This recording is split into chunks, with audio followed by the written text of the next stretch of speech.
September 11th, 2001. America is in chaos. The Twin Towers are still. Rioters are running. New York City is no longer a symbol of light, but the center of horror. At a luxury hotel near the center of Manhattan, a phone call is made in the process. The caller? Michael Jackson, the world's biggest pop star. The person who answers? Marlon Brando, the living legend of Hollywood. And just a few hours later, people say that both have disappeared. No bodyguards, no press, no managers following. Only rumors. Two of the most famous people on the planet are on the run, in a rented car, leaving New York for a reason that no one is sure about. According to some accounts, Michael Jackson was too scared to stay for even an hour, while Marlon Brando was worried that it had been too long since he had a good hamburger. The story is like a joke, but as we delve deeper into the little-known pieces, we begin to realize this was not just a no-nonsense trip. A real escape involving big names like Elizabeth Taylor, information that had never been published in the news reports of the time, and even constant padding between these three legendary figures. The incident was later eliminated in unofficial reports and almost forgotten by Hollywood. But the truth behind the strange connection between Michael Jackson and Marlon Brando is much darker than they ever thought. And it all started with a fateful phone call on a bloody historical day. But the truth behind it is much more sinister. Michael Jackson grew up in a family where music was a necessity, not a choice. From the age of 5, he was forced to dance until he bled and stood in the spotlight not because of passion, but because his father, Joe Jackson, ordered him like a military commander. Behind the explosive performances was a child, more afraid of his father's eyes than the screams of thousands of spectators. He never had a proper childhood. No playground, no real friends, no permission to cry, no permission to make mistakes. The only time Michael stumbled over a line while recording, Joe Jackson forbade him to speak for 2 days. The price of fame was inner turmoil and the inescapable shadow of a strict father who was both the creator of a genius and the monster that suffocated his soul. As he grew up, Michael became a man haunted by loneliness. He built Neverland not just for children, but to recreate the childhood he never had. He talked to his pets, slept in an oxygen chamber, and felt safe only when he hid behind a white mask and received phone calls in the middle of the night. Marlon Brando's childhood was also a prison without walls. He grew up in a home with an alcoholic mother and a father who beat him, not just his mother, but all 3 of his children. Brando once said that there were nights when he curled up under his bed just to avoid the beatings, and the smell of alcohol lingered in his memory for the rest of his life. Brando didn't go to school properly. He ran away from boarding schools and was expelled repeatedly. But from those cracks, something else emerged, the ability to transform into other people, as if he no longer wanted to live his own life. He didn't study acting to be famous, but to disappear.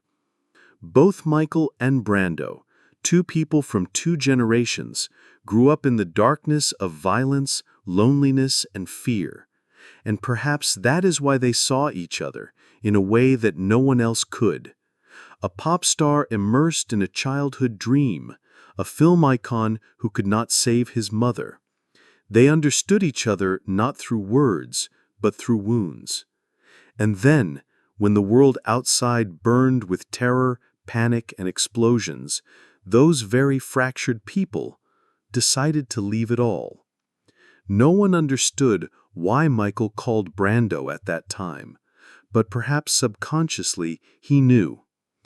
Only he can understand what I fear, because he was afraid of the same thing. Michael Jackson was not famous. He exploded as a global phenomenon. Since he was a member of the Jackson 5, the young Michael with his gifted voice and storytelling eyes became an undisguised highlight. But it was not until 1979, when the album Off the Wall was released, that the world truly realized a king had been born. Then, in 1982, the name Michael Jackson exploded with Thriller, the best-selling album of all time, surpassing all artistic and commercial standards. He was not just a singer.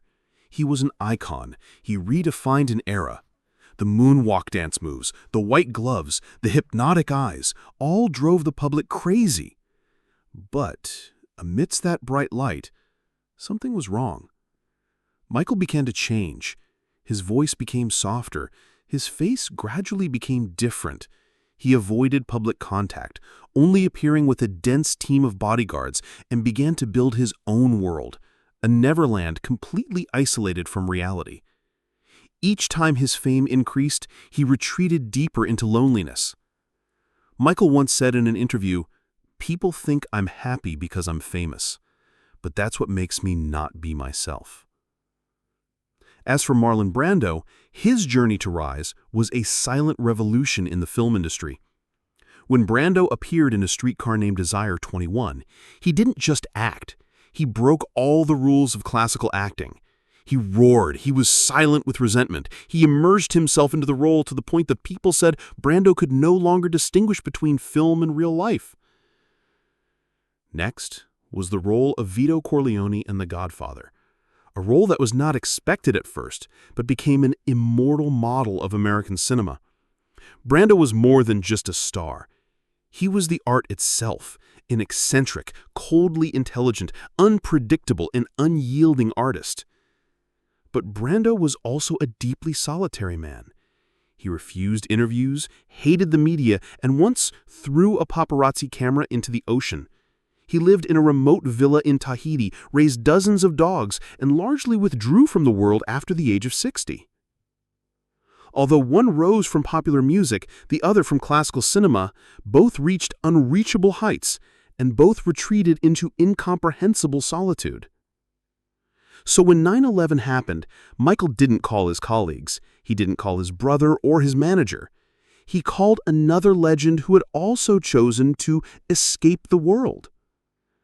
And Brando, who had seemingly disappeared from Hollywood, picked up the phone. The escape began, but what happened in that car between two people surrounded by the media and tormented by their souls was more complicated than the public ever knew. Michael Jackson, from a child who was not allowed to cry, became a man who did not dare to smile. The more famous he became, the more he was surrounded by suspicion and obsession. Despite continuously breaking records, winning Grammy Awards, and organizing tours with hundreds of thousands of people, only one word echoed in his heart: fear. He was afraid that when he went out on the street, his hair would be pulled, his every expression would be secretly photographed. He was afraid of being misunderstood, of being labeled, of being scrutinized like an animal in a glass cage. And that fear took real form in 1993, when Michael was accused of sexually abusing a minor.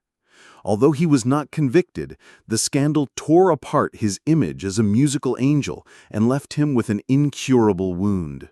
From then on, he no longer trusted anyone, even his family. Neverland became a closed fortress where he lived under 24/7 security control and could only sleep when someone was by his bedside. Michael began using powerful sedatives, enough, according to his doctor, to induce anesthesia during surgery. He became obsessed with his skin, his face, his age, and the constant scrutiny of his eyes. His songs also became haunting, from "They Don't Care About Us" to "Morphine." In a rare interview, Michael admitted, "I love the audience, but I'm afraid of people." As for Marlon Brando, his life was like a sad song that repeated in a spiral of guilt and redemption. Brando loved many women, had dozens of children, but never truly fulfilled his role as a father. His son Christian Brando shot and killed his sister's boyfriend in a shocking case in the 90s. His daughter, Cheyenne, committed suicide at the age of 25, leaving behind a suicide note accusing her great father of abandoning her. Brando lived in torment. He withdrew from the media, refused to attend the Oscars despite being honored, and began to gain weight uncontrollably. At one point, he weighed nearly 140 kilograms, had difficulty moving, and only ate and watched old movies alone. At the height of his talent, Brando lived like a voluntary exile. He once told his son, "Never become famous. They will kill you from the inside." And perhaps it was that darkness, the darkness that no one saw under the stage lights, that was the link between two seemingly opposite souls. When Michael called Brando on 9/11, it was not just a cry for help. It was an echo from two people haunted by disappointment with the world, with fame, and with themselves. Brando did not hesitate to get in the car. There were no bodyguards, no cameras, no agents. Just two people, once idols, running away, not from terror, but from the very people they have become. They set off that night, Michael Jackson, Marlon Brando, and Elizabeth Taylor, leaving behind a New York screaming in smoke and panic. The bus had no schedule, no destination, just one goal: to leave a place where all three felt they no longer belonged. According to a rare account from the hotel security staff, Michael left in a state of confusion, extreme anxiety, constantly asking if other buildings were being bombed. He asked that all the lights in the bus be turned off, the windows covered with blankets, and classical music played softly to calm himself. Brando, in contrast, was coolly calm. The only thing he cared about: how to find a stop with a proper hamburger. He made the driver turn into McDonald's at 2 a.m., then sat in the car and ate as if the world were still at peace. Michael, who was shivering beside him, looked at Brando with a strange look, and for the first time in years, he laughed. Amidst the panic, there was one man who was not afraid of anything, only hunger. During the hundreds of miles of journey, they did not speak much. Each was immersed in his own world. Elizabeth Taylor, weak from heart disease, fell asleep in the back seat. Michael looked out the window, and Brando chewed each bite slowly, as if meditating. In the middle of New Jersey, the car had to stop. The news was pounding on the radio, the announcer's voice trembling as he announced, "No one knows if there will be another attack." And in that moment, all three were silent. No one spoke of art, no one spoke of the aura. Just the silence of people who had once climbed to the top, now sitting together in a car as scared as anyone else. The next morning, the three pulled into a small motel. No one greeted them, no one recognized them. And perhaps that was exactly what they wanted. For a few short hours, they were normal people again. Not Michael Jackson, not Marlon Brando, not Elizabeth Taylor. Just three tired men running away from the world that had made them legends. But no one can run forever. Brando returned to DC just a few weeks later. He never spoke publicly about the trip. Elizabeth Taylor never confirmed it, only smiled when asked. And Michael? He returned to Neverland, but he was never the same. In the years that followed, he was caught in a spiral of sleeping pills, accusations, and extreme isolation. In 2004, Marlon Brando dies alone in a room filled with the smell of cigarettes and old papers. No one knows what he wrote in his final diary entries, but one sentence was marked: "Fame is a prison, and the exit is invisible." Fame is a prison, and the way out is invisible. 2009, Michael Jackson dies suddenly after an overdose of anesthetic given by his own doctor after he couldn't sleep for days. Two people, one journey, and a common tragedy. The more admired you are by the world, the less you can find yourself. After the deaths of Michael Jackson and Marlon Brando, the world media exploded with countless news reports, memorials, and mournful hashtags. But ironically, most of those regrets came from the very people who had contributed to their despair. With Michael Jackson, the doubts, rumors, and controversies have never subsided. But beyond all the scandals, he is still an irreplaceable icon in modern music history. From Billie Jean to Earth Song, Michael left behind more than music. He left behind profound humanistic slices of society, loneliness, and the desire to be loved. There are millions of fans around the world who still cry every time they see him dance the moonwalk. But how many of them really understand why Michael always bowed his head, avoided eye contact, and almost never stepped out of his white shell? As for Marlon Brando, people remember him as a great actor, a rebel of the arts. But his true legacy is a warning. He lived long enough to understand that fame is not a reward. It is a burden. The roles of his life, like Don Cardone, Stanley Kowalski, are just masks.